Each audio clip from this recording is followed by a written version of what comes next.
Good evening students, कैसे हैं आप सब। आज है नया साल का पहला दिन, पहली तारीख 2023 1 जनवरी।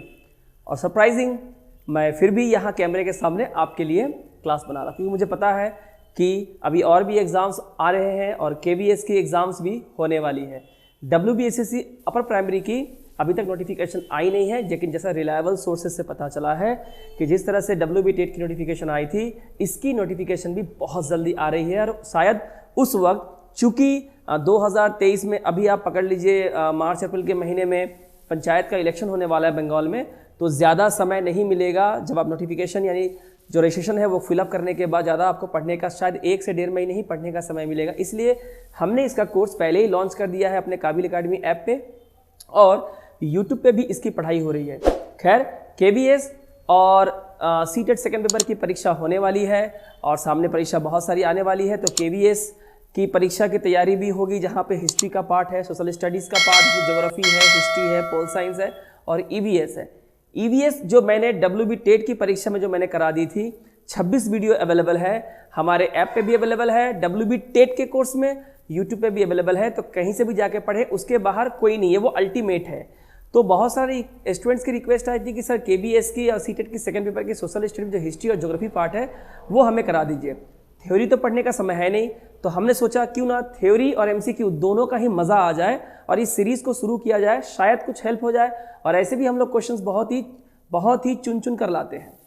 आगे बढ़ने से पहले आप सभी को काबिल अकेडमी देखने वाले सब्सक्राइबर दर्शकों को तहे दिल से नए साल की शुभकामनाएं। Wish you all a very happy new year. ये साल आप सबके लिए, आप सबके भविष्य को उज्जवल करने वाला हो और बीमारी से दूर रखने वाला, हमेशा खुश रहिए। तो चलिए शुरू करते हैं आज के सेशन, जो बहुत ही सिंपल है। हिस्ट्री का पार्ट 1 आज से शुरुआत कर रहे हैं इसकी, और ये KVS SST में जो हिस्ट्री और ज्योग्राफी का पार्ट है और सीटेट सेकेंड पेपर में जो सोशल स्टडीज़ का पार्ट है, उसमें जो हिस्ट्री का पोर्शन है वो हम लोग रैंडमली करेंगे। तो जल्दी से जितनी जल्दी हो सके आप लोग जुड़ जाएं। यहाँ हम लोग MCQ का मज़ा भी लेंगे और थोड़ा सा एक्स्ट्रा इन्फॉर्मेशन भी पढ़ेंगे, बड़ा मज़ा आने वाला है। मेरे आंसर देने से पहले कोशिश करें कि आप इन सवालों का मुझसे पहले जवाब दें। मुझे पक्का यकीन है कि हिस्ट्री में आप लोग बहुत अच्छे हैं, ये बात आज साबित हो जानी चाहिए। चलिए समय ज़ाया ना करते हुए शुरू करते हैं आज का ये हिस्ट्री फर्स्ट पार्ट, इतिहास की पढ़ाई करेंगे हम, ठीक है।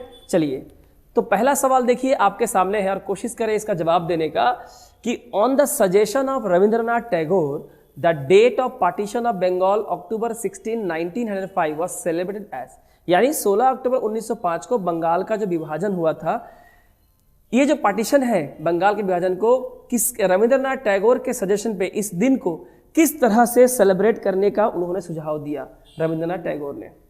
राखी बंधन day, brotherhood day, solidarity day या ब्लैक डे, है ना। बहुत ही बढ़िया सवाल है। कुछ क्वेश्चन तो ऐसे होंगे जो मुझे लगता है कि आप आसानी से सकेंगे, कुछ क्वेश्चन हमने कोशिश की है थोड़ा सा टफ करने की, और जो सिलेबस में है मॉडर्न इंडियन नेशनल मूवमेंट, यानी जो मॉडर्न नेशनल मूवमेंट था भारत में, जो क्रांतिकारी परिवर्तन और जो आंदोलन हुए वो सिलेबस में है, तो उसी से हमने सवालों को लेकर आए हैं ताकि आपको सुविधा हो। तो इसका आंसर क्या होगा?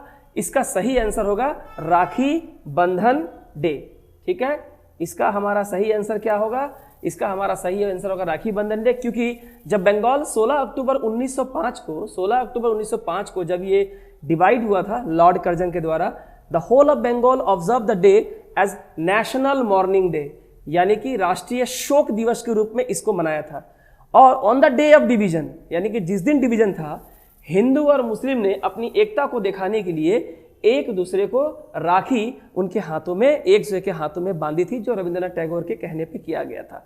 इसलिए उसे राखी बंधन डे भी कहते हैं, नेशनल मॉर्निंग डे भी मनाया गया था, राष्ट्रीय शोक दिवस। तो ये कुछ एक्स्ट्रा इन्फॉर्मेशन है जो आपके एग्जाम्स के लिए मुझे लगता है बहुत काम आने वाला है, ठीक है। अगला सवाल देखिए, विच among the following was not a provision of charter act of 1833। 1833 का जो चार्टर एक्ट था उसका इनमें से कौन एक प्रोविजन नहीं है, ठीक है। अब इसका जवाब करें, है कि नहीं। इस तरह क्वेश्चन आपके एग्जाम में जरूर आएंगे। Which among the following was not a provision of charter act of 1833। Trading activity the East India company were to be abolished कर देना है। The designation of the supreme authority was to be changed as the governor general of India in council. All law making powers to be conferred on governor general in council. An Indian to be appointed as law member in the governor general in council. तो बताइए इनमें से कौन इस charter act का एक provision नहीं था? ठीक है, सही आंसर क्या होगा? सही आंसर होगा कि an Indian to be appointed as law member in the governor general in council में इंडियन मेंबर को एक लॉ मेंबर की तरह जो है माने अपॉइंट किया जाएगा, ये प्रोविजन इस चार्टर एक्ट में नहीं था। बाकी सब था कि जो ईस्ट इंडिया कंपनी की जो ट्रेडिंग एक्टिविटी है उसे बंद कर दी जाएगी। The designation of supreme authority है वाज टू बी चेंज किया जाएगा, कैसे? As the governor general of India in council, all law making powers to be conferred on governor general in council. इसके बारे में कुछ इंफॉर्मेशन है। द चार्टर एक्ट ऑफ 1833 1833 ईस्वी का जो चार्टर एक्ट था, याद रखिएगा इसे सेंट हेलेना एक्ट भी कहते हैं। यानी अगर आपके एग्जाम में पूछे कि इनमें से किसे हम लोग सेंट हेलेना एक्ट कहते हैं तो आपको बताना होगा the charter act of 1833। It is an act of parliament of the United kingdom, यानी कि ब्रिटेन के पार्लियामेंट का एक अधिनियम था। The first law commission of India जो था वो सेटअप किया गया था under the act and Lord Macaulay, और इसके चेयरमैन कौन थे? लॉर्ड मैकॉले थे। द इंडियन काउंसिल एक्ट जो 1909 जो आया था, इसके बाद एम्पावर्ड गवर्नर जनरल, इसने गवर्नर जनरल को इतनी शक्ति दे दी थी कि to nominate one Indian member की एक भारतीय सदस्य को, ठीक है, एग्जीक्यूटिव काउंसिल में जो है शामिल किया जा सकता था। सत्येंद्र प्रसन्न Sinha was the first Indian member, और वो पहले इंडियन मेंबर कौन थे जिन्हें एग्जीक्यूटिव काउंसिल में स्थान मिला था इंडियन काउंसिल एक्ट 1909 के बाद? तो उनका नाम था सत्येंद्र प्रसन्न सिन्हा। याद रखिएगा, इसी में बहुत सारे एमसीक्यू तो आपको यहाँ ही कवर हो गए। आई होप आपको ये कॉन्सेप्ट समझ में आ गया होगा। अगला सवाल है, who among the following was the vice president of the executive council in the interim government 1946 and 47, यानी कि during the time of independence. कह रहा है कि इनमें से कौन वाइस प्रेसिडेंट था? उस समय का जो अंतरिम सरकार बनी थी 1946 और 47 का लॉर्ड माउंटबेटन के समय, जब पूरे देश का हितभार भारत को सौंपा जा रहा था, तो उस समय जो एक अंतरिम सरकार बनी थी उसके जो वाइस प्रेसिडेंट, उसके एग्जीक्यूटिव काउंसिल के वाइस प्रेसिडेंट कौन थे? मोतीलाल नेहरू, पंडित जवाहरलाल नेहरू, सरदार पटेल, सी राजा गोपालाचारी। जवाब दे। इसका सही जवाब क्या होगा? बिल्कुल इसका सही जवाब होगा हमारा पंडित जवाहरलाल नेहरू जो थे ये वाइस प्रेसिडेंट थे of the executive council in the interim government 1946-1947। थोड़ा देख लेते हैं, जवाहरलाल नेहरू जो थे वो वाइस प्रेसिडेंट थे इस एग्जीक्यूटिव काउंसिल के, एक्सटर्नल अफेयर्स के और कॉमनवेल्थ रिलेशंस के, in the first as well as दूसरा भी जो इंटरिम कैबिनेट बना, दोनों में। द प्रेसिडेंट उस समय कौन थे? लॉर्ड वेवल जो कि वाइसराय और गवर्नर जनरल ऑफ इंडिया थे। तो ये बहुत ध्यान रखिएगा कि उस समय का जो इंटरिम कैबिनेट था, प्रेसिडेंट कौन थे? लॉर्ड वेवल जो कि वाइसराय और गवर्नर जनरल ऑफ इंडिया थे। तो ये कुछ इंफॉर्मेशन है जो आपके एक्स्ट्रा एमसीक्यू में काम आ जाएगा। हम यहाँ एक क्वेश्चन नहीं बल्कि 3-4 क्वेश्चन हम एक क्वेश्चन में एक साथ कवर कर रहे हैं ताकि आपको बहुत ज़्यादा पढ़ने की जरूरत ना हो शॉर्ट टाइम में। आगे है, who founded Indian home rule league in 1916 at Poona. Poona में 1916 में इंडियन होम रूल लीग की खोज स्थापना किसने की थी? एनी बेसेंट, बाल गंगाधर तिलक, महादेव गोविंद रानडे या एनडी मजुमदार? जवाब करें इसका सही जवाब क्या होगा? 1916 में पूना में इंडियन होम रूल लीग की स्थापना किसने की थी?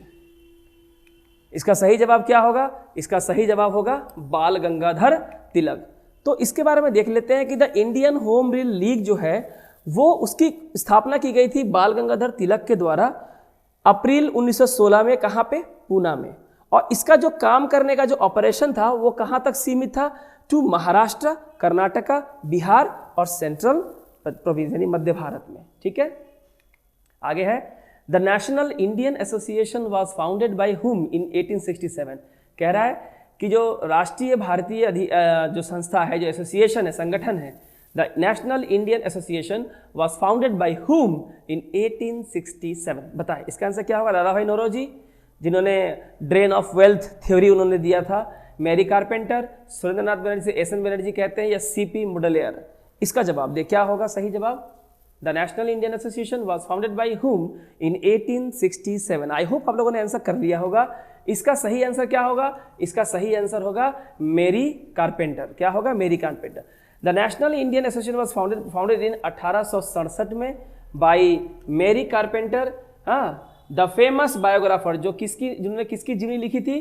राजा राम मोहन राय, जिन्हें modern father of the modern man of India कहते हैं। ठीक है, तो ये फादर ऑफ द मॉडर्न। तो ये है हमारा मैरी कारपेंटर, जो कि एक फेमस बायोग्राफर थी राजा राम मोहन रॉय की। इन्होंने ही द नेशनल इंडियन एसोसिएशन को खोज की थी 1867 में। आगे देखें, the only session of Indian national Congress which was presided by Mahatma Gandhi was held at. भारतीय राष्ट्रीय कांग्रेस का एकमात्र ऐसा अधिवेशन जिसमें महात्मा गांधी ने क्या किया था? प्रिसाइड किया था। इसके सभापति थे, प्रेसिडेंट थे, एक ही बार। ठीक है, इसके बाद महात्मा गांधी कभी भी आईएनसी के प्रेसिडेंट नहीं बने, नहीं हुए। तो ये कहाँ का था? बेलगांव सेशन का, फैजपुर सेशन, इलाहाबाद सेशन या कराची सेशन? बताएं इसका सही आंसर क्या होगा? जी बताएं इसका सही आंसर क्या होगा? इसका सही आंसर होगा बेलगांव। क्या होगा? इसका सही आंसर होगा बेलगांव। तो क्या था? Gandhi ji serve the post of president only on 39 session, यानी कि इंडियन नेशनल कांग्रेस का 39 यानी कि जब 39वां जो कॉन्फ्रेंस हुआ था, ठीक है, कहाँ हुआ था? बेलगांव में 26 और 27 दिसंबर 1924 को। इस समय गांधी जी यहाँ के सभापति बने थे। गंगाधर राव देशपांडे रिक्वेस्ट किया था गांधी जी से टू अटेंड दिस सेशन, की सेशन को वो अटेंड करे।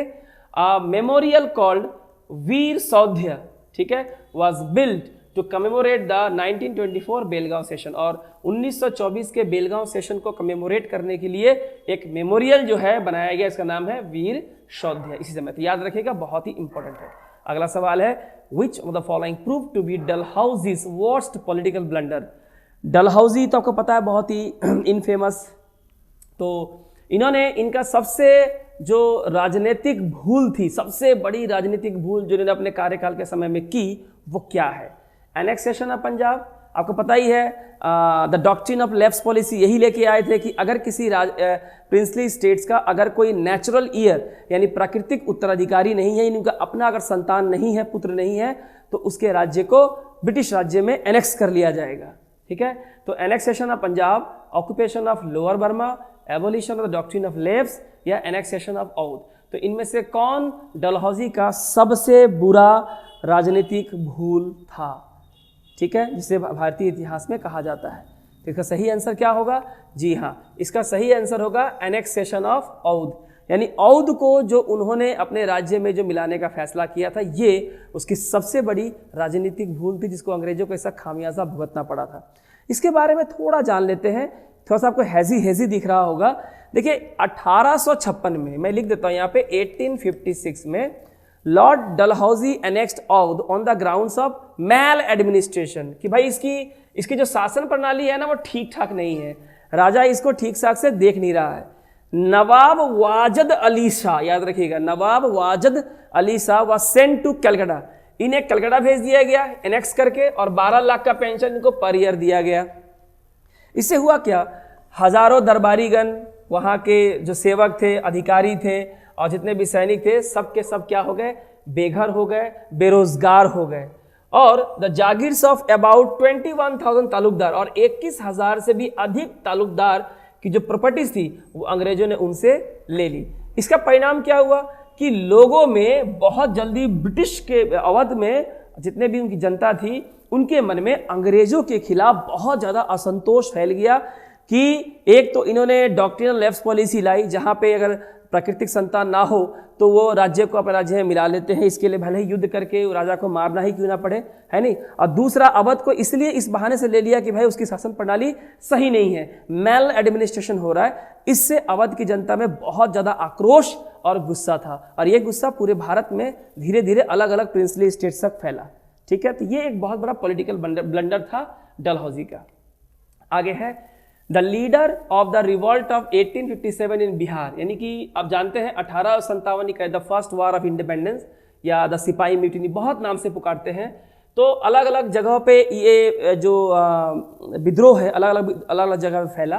तो बिहार में जब ये गया, तो बिहार में इस क्रांति के नेतृत्व यानी कि नेता कौन थे? कुंवर सिंह, नाना साहब, तात्या टोपे या मंगल पांडे? बहुत ही सुंदर सवाल है, सुना होगा आपने, कई जगह लखनऊ में है, बिहार में है, कानपुर में है, हर जगह ये जो है देश में फैला था। तो इसका सही आंसर क्या होगा? जी हाँ, इसका सही आंसर होगा कुंवर सिंह। सही आंसर क्या होगा? कुंवर सिंह। तो हम देख लेते हैं। तो कुंवर सिंह जो है, वीर कुंवर सिंह 13 नवंबर 1777 जगदीशपुर और 26 अप्रैल 1858 इसकी मौत हुई। इन्हें हम लोग क्या कहते हैं? Hero of the Indian rebellion of 1857 इन बिहार, यानी कि बिहार में अंग्रेजों के खिलाफ जो 1857 क्रांति का युद्ध था उसका नायक इन्हें कहा जाता है। ठीक है, और he is popularly known as Veer Kunwar Singh या वीर बाबू कुंवर सिंह के नाम से भी पुकारा जाता है। तो ये इन्होंने बिहार में 1857 की क्रांति में अंग्रेजों के खिलाफ जो युद्ध था इसका बीड़ा इन्होंने ही उठाया था। आगे देखते हैं, the writer of Indian war of independence. ठीक है, तो writer of Indian war of independence 1857, इसके लेखक कौन थे? तो ये जो किताब है the Indian war of independence 1857 की युद्ध की क्रांति, इसके लेखक कौन है बताइए? R C Majumdar, V D Savarkar, S B Chaudhary या एसएन सेन। ठीक है, बताएं इसका आंसर क्या होगा? बहुत ही बढ़िया सवाल है। ठीक है, इसका सही आंसर क्या होगा? इसका सही आंसर होगा वीडी सावरकर, विनायक दामोदर सावरकर। ठीक है, तो ये उनकी किताब थी वीर सावरकर की, the Indian war of independence 1857। आगे है, who call the 1857 revolt a planned war of national independence. किसने कहा था कि 1857 की क्रांति एक योजनाबद्ध राष्ट्रीय स्वाधीनता का युद्ध है? किसने कहा था? Benjamin Disraeli, sir John Seeley, V D Savarkar या एसएन सेन? किसने ये बात कही थी? सही, बहुत ही बढ़िया सवाल है हिस्ट्री का, और वो भी जो नेशनल मूवमेंट है, इंडियन नेशनल मूवमेंट है, वहीं पे आपका सिलेबस में है, तो वहाँ से ये सवाल है। ठीक है, सही आंसर क्या होगा? इसका भी सही आंसर क्या होगा? वीडी सावरकर। अगला है, the leader of the 1857 revolt in Delhi. Same है, अभी मैंने बिहार का देखा, बिहार में कुंवर सिंह थे। तो जब दिल्ली में यह आंदोलन गया तो दिल्ली में इसकी बागडोर, इसके लीडर किसके हाथ में थी? बहादुर शाह जफर, वक्त खान, बेगम जीनत महल या खान बहादुर खान? ये आपका सवाल है, इस सवाल का जवाब करें। इस सवाल का जवाब क्या होगा बताइए? मुझे पता है नया साल है, पहला दिन है, लेकिन आज ही मैं पढ़ा रहा हूँ, लेकिन मैं चाहूँगा आप लोग मस्ती करें। ठीक है, थोड़ा आराम भी करना ज़रूरी है, थोड़ा सा माइंड को फ्रेश भी करना ज़रूरी है, ताकि दिमाग जो है उनको भी थोड़ा सा आराम की जरूरत होती है ना। हम लोग बहुत प्रेशर दे रखे हैं 2-3 महीने से, थोड़ा इससे आपको रिलैक्स फील होगा। सही आंसर क्या है? सही आंसर है बहादुर शाह जफर। जहाँ तक मेरे दिमाग की बात है तो मेरे दिमाग की खुराक यही है, किताबों के बीच रहना, पढ़ना, खूब जानना, चीज़ों को पढ़ना लिखना, है ना, और आप तक पहुँचाना, मेरे दिमाग की खुराक यही है। ये नहीं दूंगा तो मेरा दिमाग तो बस कमज़ोर हो जाएगा। तो बहादुर शाह जफर जो थे वो दिल्ली में जो 1857 की क्रांति थी इसकी बागडोर इन्हीं के हाथों में थी, जैसा कि आप यहाँ देख पा रहे हैं, है कि नहीं। आगे देखते हैं, विच of the following pairs is not correctly match. इनमें से कौन सा पेयर है, क्योंकि यहाँ पे विद्रोह का नाम दिया हुआ है और उसके जनक का नाम दिया हुआ है, किसने लीड किया था, तो कौन सा सही नहीं है? उमाजी नायक, रामोजी राइजिंग, टीपू पागलपंथी, हाजी शरीयत देवबंदी मूवमेंट, सैयद अहमद राय बरेलवी वहाबी मूवमेंट। बहुत अच्छा सवाल है, इसमें एक गलत होगा लेकिन बाकी 3 आपको पढ़ने में मज़ा आएगा कि वो 3 सही हैं। ठीक है, बताएं इसका आंसर क्या हो? कौन दे सकता है इसका सही जवाब? बोले। आपकी प्रैक्टिस हो रही है, आपने जो पढ़ा है आप इसको यहाँ यूज़ कीजिए कि एक सही है ना गलत है ना। और जितना ज़्यादा हो सके लोगों तक शेयर करें, ताकि आपके मित्र, बंधु, दोस्त, रिश्तेदार तक ये पहुँच जाए कि वो भी तैयारी कर रहे होंगे। अगर आप शेयर कर देंगे, फ्री होता है, कुछ नहीं है, बस आपका अंगली में दर्द भी नहीं होगा। शेयर कर दे, लाइक कर दे, नए हैं तो सब्सक्राइब कर ले। आंसर होगा हाजी शरीयत जो है वो देवबंदी मूवमेंट से जुड़ा हुआ नहीं है, याद रखिएगा। क्या है? हाजी शरीयत जो है देवबंदी मूवमेंट से जुड़ा हुआ नहीं, गलत है। उमाजी नायक, रामोजी राइजिंग ठीक है, पागलपंथी टीपू ठीक है, वहाबी मूवमेंट सैयद अहमद राय बरेलवी ये भी ठीक है। आगे, विच of the following was a precursor of the 1857 result, यानी कि इनमें से कौन है जो ठीक 1857 क्रांति के ठीक पहले वाला विद्रोह है? इंडिगो रिवोल्ट, सन्यासी रिवोल्ट, उलगुलान या पाबना राइजिंग? बताइए इनमें से कौन विद्रोह है जो कि 1857 क्रांति का प्रीकर्सर है? बताएं जी। इसका सही आंसर क्या होगा? सन्यासी रिवोल्ट। क्या होगा इसका आंसर? सन्यासी रिवोल्ट। आगे है, द प्ले नील दर्पण इज एसोसिएटेड विद द। नील दर्पण जो है नाटक, ठीक है, ये आखिर इनमें से किससे जुड़ा हुआ है? संथाल रिवोल्ट, पाबना रिवोल्ट्स, इंडिगो रिवोल्ट्स, चंपारण सत्याग्रह? इसका जवाब दे। नील दर्पण इनमें से किस विद्रोह से जुड़ा हुआ है या किस घटना से इसका लिंक है? ठीक है, बताएं इसका आंसर। क्या होगा? इसका सही आंसर होगा इंडिगो रिवोल्ट, यानी जो नील की जो खेती थी उससे जुड़ा हुआ है। आगे है नील दर्पण, आप देख सकते हैं, ये रहा नील दर्पण, ठीक है। द इंडिगो प्लांटिंग मिरर, जो कि जो नील की जो खेती होती थी एक ड्रामा के रूप में है, और ये बंगाली से ट्रांसलेट जो है किया गया है, ठीक है। आगे देखते हैं, विच of the following is not correctly match, इनमें से कौन सही तरीके से मैच नहीं किया गया है? भील रिवोल्ट 1818-31, सतारा रिवोल्ट 1814, किट्टू रिवोल्ट 1824 और गडकरी रिवोल्ट 1824। तो कौन इनमें से जो विद्रोह है उसका सही तारीख नहीं है, ये आपको बताना है। बहुत ही अच्छा सवाल है, ऐसे सवाल आपके एग्जाम में आएंगे और ज़रूर आएंगे, क्योंकि ये डेट बेस्ड है और जल्दी से डेट किसी को याद नहीं रहता है, जिससे आपका रिवीजन भी हो जाएगा, है ना, आपकी तैयारी भी अच्छी हो जाएगी। तो सही आंसर क्या होगा? सतारा रिवोल्ट जो है वो 1814 का बिल्कुल नहीं है। आगे बढ़ने से पहले देखेंगे कि भील रिवोल्ट 1818 से 1831 की है, किट्टू रिवोल्ट 1824 की है, गडकरी रिवोल्ट 1844 की। सतारा रिवोल्ट की अगर हम बात करें, अंडर धर राव 1840 ईस्वी में, this was a follow up of the Ramoshi revolt, जो हमने अभी थोड़ी देर पहले पढ़ा, रामोसी रिवोल्ट जो है उसी के बाद की ये क्रांति है।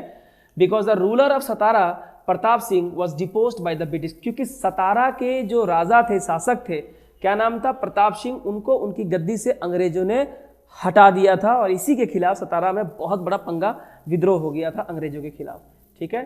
आगे देखिए, the tribal leader who was regarded as an incarnation of god and father of the world, आखिर वो कौन सा ट्राइबल लीडर है, ठीक है, या आदिवासी नेता है जिन्हें भगवान का अवतार या संसार का पिता माना जाता है? नानक भील, जगिया भगत, बिरसा मुंडा, सिद्धू संथा। सोच समझ के जवाब दे। कभी कभी बहुत फेमस नाम आपको जो है आपको पंगे में डाल सकता है ना, तो बहुत सोच समझ के जवाब दे। इसका आंसर क्या होगा? दे दिया आपने आंसर, चेक करें क्या है आंसर। जी हाँ, इसका सही आंसर है बिरसा मुंडा, जो कि आप यहाँ देख सकते हैं। बिरसा मुंडा आदिवासी के बड़े ही महान नेता, ठीक है, और उन्होंने उनके मुक्ति के लिए, उनके उत्थान के लिए बहुत प्रयास किया, अपना बलिदान तक दे दिया। अंत में वो पकड़े गए, है ना, और अंत में जो है लंबी बीमारी के बाद जो है वो मर गए। आगे है, according to which famous political leader of Britain the revolt of 1857 is described as a national rising. कह रहा है वो कौन सा प्रसिद्ध राजनीतिक लीडर है ब्रिटेन का जिसने 1857 की क्रांति को राष्ट्रीय विद्रोह यानी कि नेशनल राइजिंग, है ना, नेशनल राइजिंग की संज्ञा दी थी? क्या वो कैनिंग थे, ग्लैडस्टोन, पामरस्टोन या डिज़रेली? बताइए इनमें से कौन होगा जवाब। करें, कोशिश करें, कोशिश करने वालों की कभी हार नहीं होती। बताइए जी, सही आंसर क्या होगा? सही आंसर होगा डिज़रेली। क्या होगा? सही आंसर होगा डिज़रेली। इन्होंने ही 1857 की क्रांति को नेशनल राइजिंग की संज्ञा दी थी, ठीक है। यही जिनका पूरा नाम था बेंजामिन डिज़रेली, है ना। Despair is the conclusion of fools, निराशा मूर्खों का निष्कर्ष होता है। अब यहाँ देखिए, leader of a conservative party, conservative party के लीडर थे Benjamin Disraeli. Remark the revolt, 1857 की क्रांति को नेशनल राइजिंग का नाम दिया था, और ये एक ब्रिटिश अंग्रेजी नेता थे जो not only once but served as a prime minister of United Kingdom twice, 2 बार यूके के प्रधानमंत्री बने। और Disraeli was born in London में इनका जन्म हुआ, ठीक है। बहुत ही फेमस एक नाम है, was famous for his stiff policy, और अपनी दमनकारी नीति या बहुत ही सख्त नीति के लिए जाने जाते थे, ठीक है। Who was the founder leader of Muslim fakirs, ये जो मुस्लिम फकीर्स जो है इसके फाउंडर लीडर कौन थे? मंजूनन शाह, दादू मियाँ, टीपू, चिराग अली शाह। जवाब दे इसका कि मुस्लिम फ़कीर के फाउंडर लीडर कौन थे, संस्थापक नेता, मुस्लिम फ़कीर संस्था के संस्थापक नेता कौन थे? ठीक है, ऐसे सवाल आपको जल्दी से किसी किताब में तो मिलने से रहे, मिल गए तो बहुत अच्छी बात है, ठीक है। ये कई सारे किताबें पढ़ने के बाद ये नहीं कि इंटरनेट से हमने खोज लिया और वहाँ से क्वेश्चंस मिल गया, वैसा नहीं, ठीक है, बहुत ढूंढते हैं हम लोग। इसका सही जवाब क्या होगा? इसका सही जवाब होगा मंजूनन शाह, जो कि आप यहाँ देख सकते हैं। मंजू बहुत जगह इसे मजनू शाह या मजनून शाह भी कहते हैं, जो कि मुस्लिम फ़कीर के फाउंडर कौन थे? मजनून शाह वाज अ फ़कीर सूफी सेंट थे of the Madariya Sufi order, जो मदरिया सूफी जो ऑर्डर है उसके, एंड फाउंडेड बाय जो सैयद बदियुद्दीन कुतुबुल शाह मदार ने ये मदरिया सूफी थे, इसी के फकीर थे ये। And his headquarter was at the shrine of Shah Madar in Makanpur near Kanpur में इनका क्या था, हेडक्वार्टर था। खैर मोटी मोटी बातें हैं, सही आंसर क्या होगा इसका, Majnun Shah. Who among the following is known as the father of renaissance of western India, बहुत ध्यान से पढ़िएगा, किसे फादर ऑफ रेनेजेंस कहा जाता है, लेकिन वेस्टर्न इंडिया, ठीक है। एक और चीज यहां पे होती है, एक होता है इंडियन रेनेजेंस, इंडियन रेनेजेंस, इसके भी जनक का बारे में पूछा जाता है, ये मैं आपको आंसर बताऊंगा, फादर ऑफ इंडियन रेनेजेंस, ठीक है। इसका आंसर तो आप लोग मुझे कमेंट करके बताएंगे, कमेंट बॉक्स में बताएंगे कि फादर ऑफ इंडियन रेनेजेंस किसे कहते हैं, ठीक है। खैर यहाँ पे वेस्टर्न इंडिया का फादर किसे कहा जाता है, मैंने रेनेजेंस का father of renaissance western India, BM Malabari, MG Ranade, RG Bhandarkar, KT Telang, ठीक है। इसका आंसर होगा महादेव गोविंद रानाडे, महादेव गोविंद रानाडे देख सकते हैं। Justice Mahadev Govind Ranade was a distinguished, एक इंडियन स्कॉलर थे, सोशल रिफॉर्मर, एक समाज सुधारक, एक लेखक, and sometimes called the father of renaissance of western India. He was one of the founding member of the, और ये जो भारतीय राष्ट्रीय कांग्रेस के इसके संस्थापक सदस्यों में से एक थे। इन्होंने क्या एस्टेब्लिश किया था, इन्होंने एस्टेब्लिश किया था विडो मैरिज एसोसिएशन की स्थापना की थी 1861 में, to encourage and popularize it, ठीक है, ताकि जो विधवा विवाह है इसको प्रेरित किया जा सके कि नहीं, विधवा का भी विवाह करने का, जिंदगी जीने का अधिकार है, ठीक है। उसके बाद रानाडे फाउंडेड, इन्होंने क्या किसकी स्थापना की थी, पूना सार्वजनिक सभा 1870 में, काफी इंपॉर्टेंट है, किस लिए, टू रिप्रेजेंट द गवर्नमेंट, ताकि सरकार का प्रतिनिधित्व कर सके, the aspiration of the people, लोगों की जो इच्छाएं हैं, उनकी जो मांगे हैं, उसको सरकार के पास उसका प्रतिनिधित्व कर सके इस संस्था के माध्यम से। और इन्हें ही जाना जाता है मेंटर और political Guru of famous freedom fighter Gopal Krishna Gokhale, यानी कि गोपाल कृष्ण गोखले के जो राजनीतिक गुरु और मार्गदर्शक जो है महादेव गोविंद रानाडे को ही माना जाता है, MCQ के सवालों में आता है, और किसके, बाल गंगाधर तिलक के भी, दोनों के।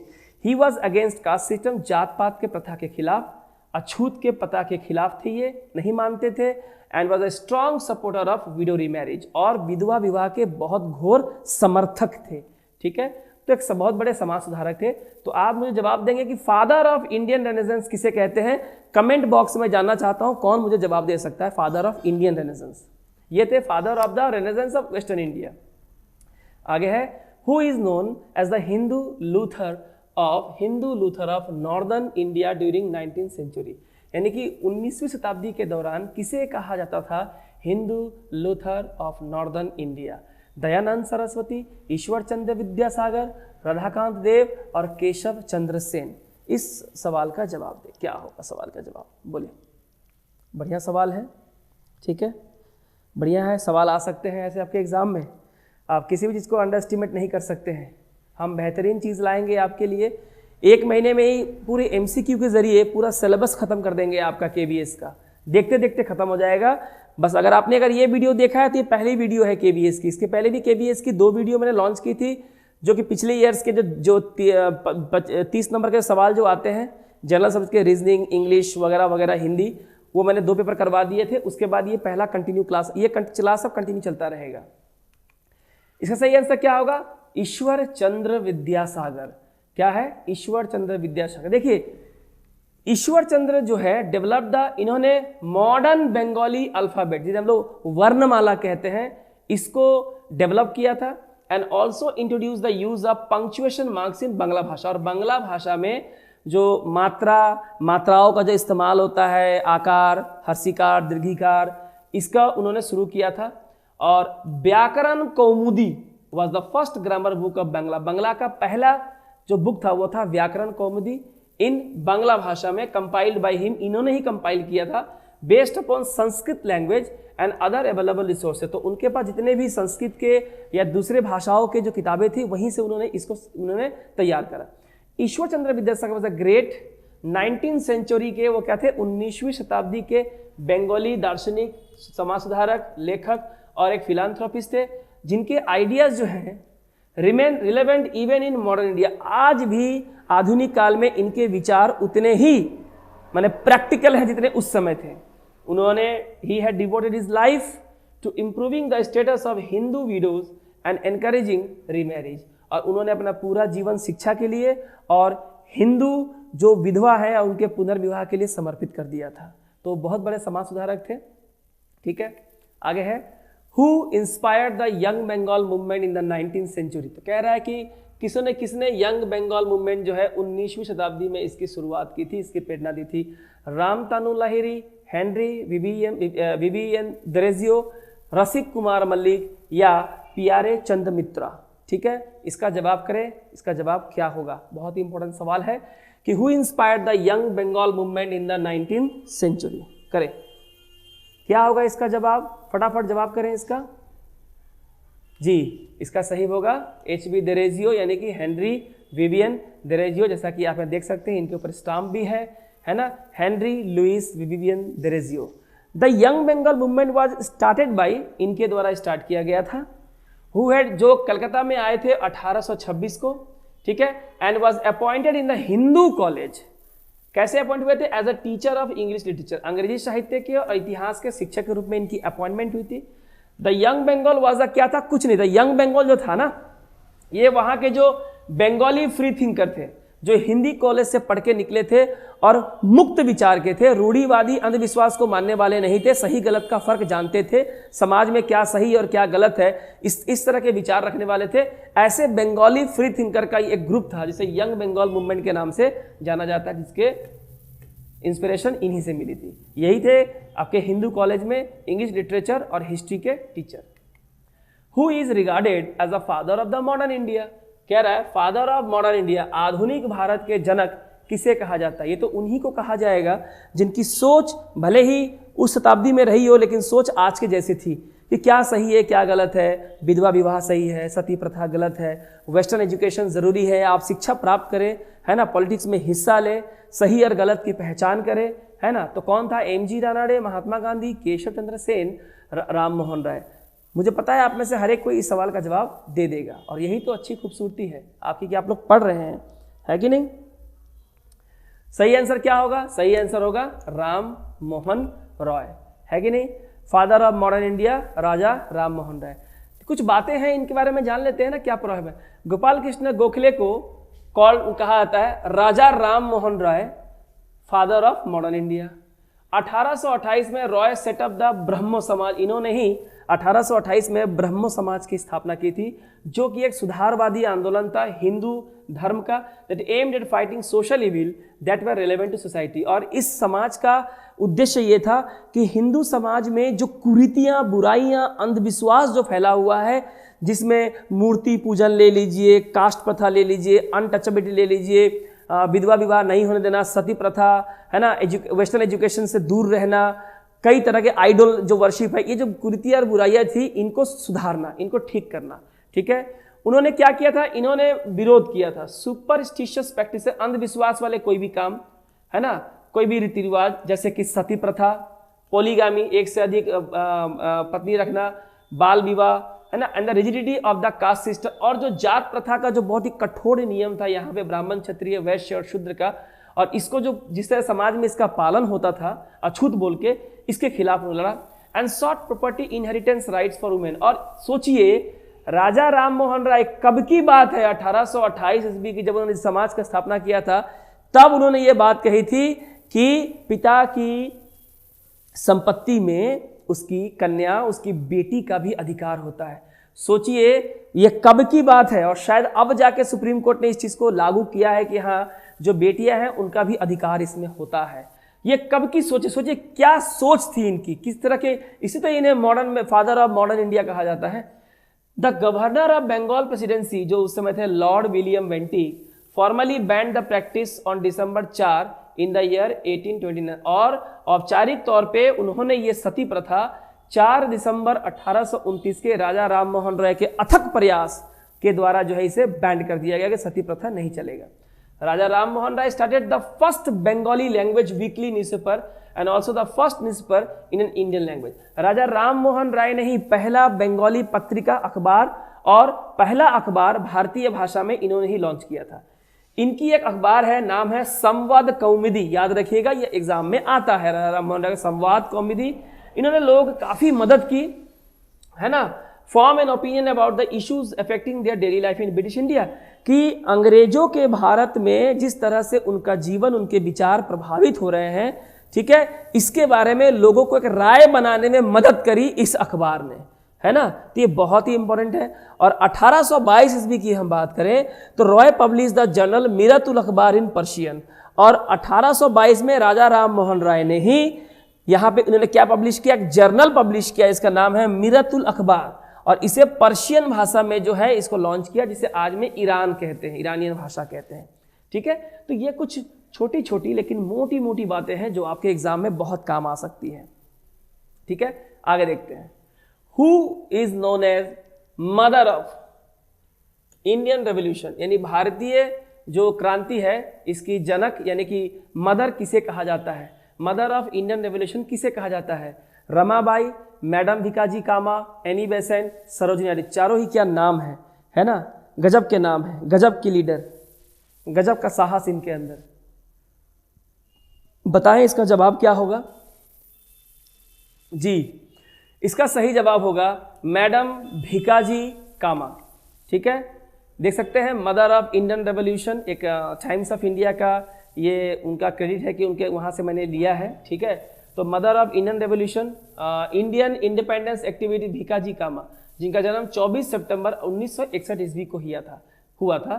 को design the first version of the Indian national flag, इन्होंने ही, ठीक है, को डिजाइन किया था। पहला वर्जन जो था भारतीय राष्ट्रीय ध्वज का, उसका पहला वर्जन इन्होंने डिजाइन किया था, और इसे लहराया गया था at the 1907 international socialist Congress held at Stuttgart Germany में, इसको लहराया भी गया था, ठीक है। और ये दादा भाई नौरोजी के प्राइवेट सेक्रेटरी के रूप में भी कई समय, लंबे समय तक इन्होंने काम भी किया, ठीक है। A modification of the Calcutta flag, it later served as one of the templates from which the current national flag was created, ठीक है। इसी से रेफरेंस लेके आज का जो फ्लैग, जो ध्वज हम लोग का राष्ट्रीय ध्वज है, वो बनाया गया था, ठीक है। तो बहुत इंपॉर्टेंट इनका योगदान है, ठीक है। Who was the founder of Ramakrishna Mission, Ramakrishna Mission की संस्थापक कौन थे? स्वामी दयानंद सरस्वती, केशव चंद्र सेन, स्वामी विवेकानंद, रामकृष्ण परमहंस।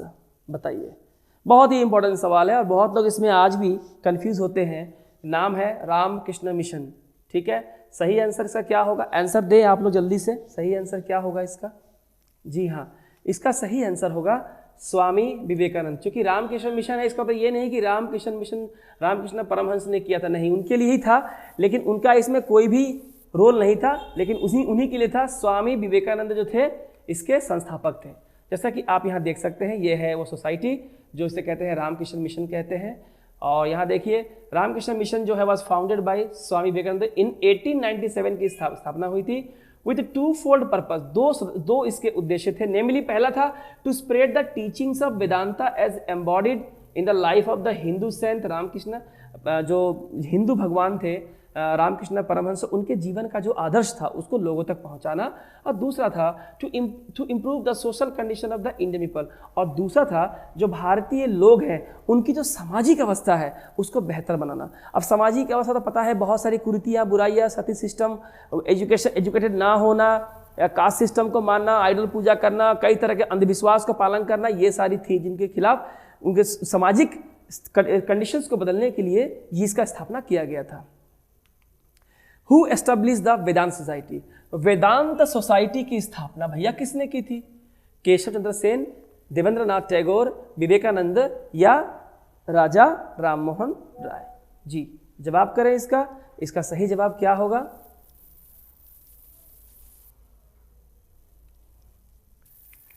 इसका सही जवाब होगा ये भी स्वामी विवेकानंद। क्या पर्सनालिटी, क्या व्यक्तित्व था इनका, है कि नहीं? ये देख सकते हैं आप, मैंने पीछे तस्वीर लगा दी है जो आप देख सकते हैं, जो वेदांत सोसाइटी है। यहाँ कुछ लिखा हुआ मैं पढ़ देता हूँ कि द फर्स्ट वेदांत सोसाइटी जो था, the Vedanta Society of New York, है ना, was founded by Swami Vivekananda कब हुआ था? नवंबर 1894 को on his first trip to the West, जब पश्चिम की ओर जब पहली बार उनका यात्रा हुआ था तब। और 1897 में Vivekananda sent Swami Abhedananda to lead the organisation, और 1897 में ही विवेकानंद ने स्वामी अभेदानंद को भेजा था इस संगठन का नेतृत्व करने के लिए, इसको आगे बढ़ाने के लिए। ठीक है। कुमारन आसन is associated with the social renaissance of, ठीक है। तो कुमारन आसन जो है किसके सामाजिक पुनर्जागरण के लिए जिम्मेदार थे? केरला, तमिलनाडु, आंध्र प्रदेश या none of the above? None of the above. तो इसका आंसर क्या होगा? जवाब करें। क्वेश्चन नंबर 26, इसका सही जवाब होगा केरला। ठीक है, देख सकते हैं यहाँ पे कुमारन आसन, इनके ऊपर इंडियन पोस्टल स्टाम्प भी है। कुमारन आसन, जन्म 1873, मृत्यु 1924, ऑल्सो नोन एज, इनको महाकवि कुमारन आसन भी कहते हैं, जो कि one of the triumvirate poets of the Kerala. Kerala के जो 3 कवि थे उनमें से एक साउथ इंडिया के। ही वॉज ऑल्सो अ दार्शनिक भी थे, समाज सुधारक भी थे, और किसके शिष्य थे? श्री नारायण गुरु के शिष्य भी थे, जो आप यहाँ देख सकते हैं कुमारन आसन। ठीक है, देख लीजिए 1873 से 1924। ठीक है, 20 पैसा। आगे है the father of Muslim renaissance in Bengal. मुस्लिम पुनर्जागरण बंगाल में जो हुआ था, इसके जनक किसे कहते हैं? ये बताइए, इसके जनक किसे कहते हैं? जवाब करें इसका, तब तक मैं थोड़ा पानी पी लेता हूं।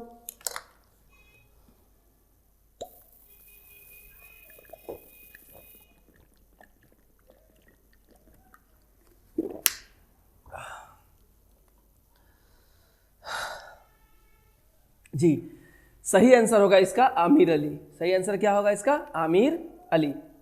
देख सकते हैं नवाब, सॉरी माफी चाहूंगा, इसका आमिर अली नहीं है इसका आंसर, यह गलत दे दिया गया है। इसका सही आंसर है नवाब अब्दुल लतीफ खान। माफी चाहूंगा मैं, नवाब अब्दुल लतीफ खान, जो यहाँ पिक्चर में है। ठीक है, इसके बारे में दिया हुआ है, is known as the father of Muslim renaissance in Bengal में। और इन्हें राजा राम मोहन रॉय के साथ भी कंपेयर किया जाता है, इन्हें भी समाज सुधारक के रूप में जाना जाता है। और he persuaded Muslim community who were oppose to English education, जो अंग्रेजी शिक्षा के खिलाफ थे, उन्होंने मुस्लिम कम्युनिटी को परसुएड करने की, मनाने की कोशिश की, to a combination of social, economic, religious reasons to understand the importance of English education and take part in politics. उन्होंने मुस्लिम समुदाय को समझाया कि देखिए, इंग्लिश एजुकेशन का सामाजिक तौर पे, आर्थिक तौर पे, धार्मिक तौर पे हम लोगों का ये एजुकेशन जानना कितना ज़रूरी है, ताकि हम भी राजनीति में हिस्सा ले सकें और अपने कौम के सुरक्षा के लिए, उसके सामाजिक और आर्थिक उत्थान के लिए, विकास के लिए कुछ कर सकें। He also founded Mohammedan literary society in April 1863 में इन्होंने मोहम्मदियन लिटरेरी सोसाइटी की स्थापना भी की। He also proposed the new syllabus for the मदरसा के लिए नया सिलेबस भी प्रपोज किया, that included अरिथमेटिक भी था, अलजेब्रा भी था, ज्योमेट्री भी था, फिलोसॉफी और मोरल फिलोसॉफी की भी पढ़ाई होगी, ऐसा सिलेबस उन्होंने मदरसा के लिए भी दिया था। तो नवाब Abdul Latif Khan Who was the founder of सत्य शोधक समाज, यानी सत्य की खोज, सच की खोज। सत्य शोधक समाज के संस्थापक कौन थे?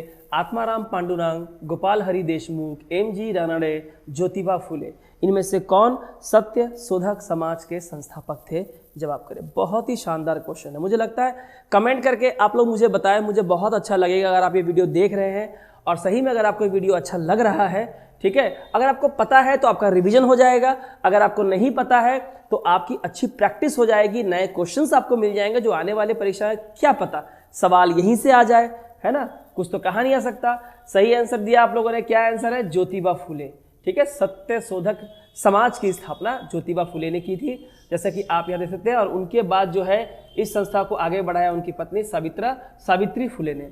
तो सत्य शोधक समाज का मतलब होता है सत्य, अर्थात सत्य की खोज करने वाला समाज। ठीक है, और 24 सितंबर सन 1873 में ज्योतिबा फुले द्वारा स्थापित ये एक पंथ है, एक ऑर्गेनाइजेशन है। ये एक छोटे से समूह के रूप में शुरू हुआ और इसका उद्देश्य क्या था? शूद्र एवं अपृष्य जाति के लोगों को विमुक्त करना, यानी कि जो जिनको माना जाता था कि वो अनटचेबल्स हैं, मैंने अछूत है, जो जात पात में बहुत नीचे कैटेगरी में आते हैं, उनको इस कोड से बाहर निकालना। इनकी विचार जो थी वो गुलामगिरी, सार्वजनिक सत्यधर्म में निहित थी। तो बहुत इंपॉर्टेंट है ये संस्था, ठीक है, इसको याद रखें और इनके चेहरे को भी आप देखें। आज के सेशन का अंतिम सवाल है हिस्ट्री पार्ट 1 का कि which of the following socio religious movement raise the slogan India for Indians. इनमें से कौन सा सामाजिक धार्मिक आंदोलन था जिसने ये नारा दिया था कि भारत भारतीयों के लिए है, इंडिया फॉर इंडियंस। प्रार्थना समाज, ब्रह्म समाज, आर्य समाज, सत्य शोधक समाज।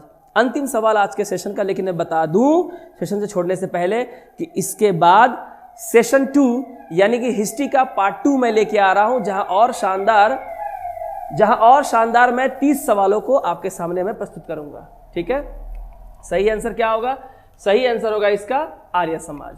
ठीक है, आप देख लीजिए कि आर्य समाज क्या था, एक मोनोथिस्ट, एक ईश्वरवाद को मानने वाला इंडियन हिंदू रिफॉर्म मूवमेंट, यानी कि हिंदू समाज सुधारक आंदोलन जो प्रमोट करता था values and practices based on the believe in the infallible authority of the Vedas. The समाज was founded by सन्यासी। ये समाज किसने खोजा था? दयानंद सरस्वती। पूछा जाता है कि आर्य समाज की खोज किसने की थी, कब की थी? 7 अप्रैल 1875 को। और Arya Samaj was the first ऐसा हिंदू ऑर्गेनाइजेशन था, ऐसा हिंदू संगठन था जिसने इंट्रोड्यूस किया, ठीक है, प्रोसेलिटाइजेशन इन हिंदुइज्म। फाउंडर थे दयानंद सरस्वती, याद रखिएगा। तो मुझे आपको सवाल ये देना है कि यहां पे जो एक टर्म है प्रोसिलाइटिजेशन, इसको हिंदू धर्म में सम्मिलित किया गया, इसका क्या मतलब है? ये आज का सेशन का दूसरा सवाल है जो मैं देखना चाहता हूं कौन मुझे इस सवाल का जवाब कमेंट बॉक्स में मुझे करके दे सकता है, मैं देखना चाहता हूं। तो ये था आज के बहुत ही शानदार मेहनत और रिसर्च करके बनाए हुए 30 सवाल जो आपके आने वाले केंद्रीय विद्यालय संगठन के जो सोशल स्टडीज़ का जो पार्ट है, जहाँ पे हिस्ट्री है, और जो सीटेट का जो सेकंड पार्ट है सोशल स्टडीज़, वहाँ भी हिस्ट्री है, उसको जहाँ तक हो सके मैं पूरा करने की कोशिश कर रहा हूँ। ये प्रैक्टिस है, टोटल क्लास फ्री है, आपको यूट्यूब पे ये मिल जाएगा, इसकी प्रीमियर हो जाएगी। इसको ज्वाइन करें, जवाब दें और बताएं आपको कितना मार्क्स मिला। इसके बाद हिस्ट्री की पार्ट 2 सेशन 2 हम लेके आ रहे हैं, जहाँ और 30 सवाल है और ये सेशन अब चलता रहेगा, ये क्रम चलता रहेगा एग्जाम के समय तक, एग्जाम के बाद भी। और हिस्ट्री, ज्योग्राफी, सारा कुछ आपको हम MCQ के जरिए कोशिश करेंगे पूरा का पूरा आपको कवर कर दे। कोशिश करेंगे कि सवाल यहीं से आए। ठीक है, मेहनत आपको भी करनी होगी। ठीक है, और अपना ख्याल भी रखना होगा। Thank you.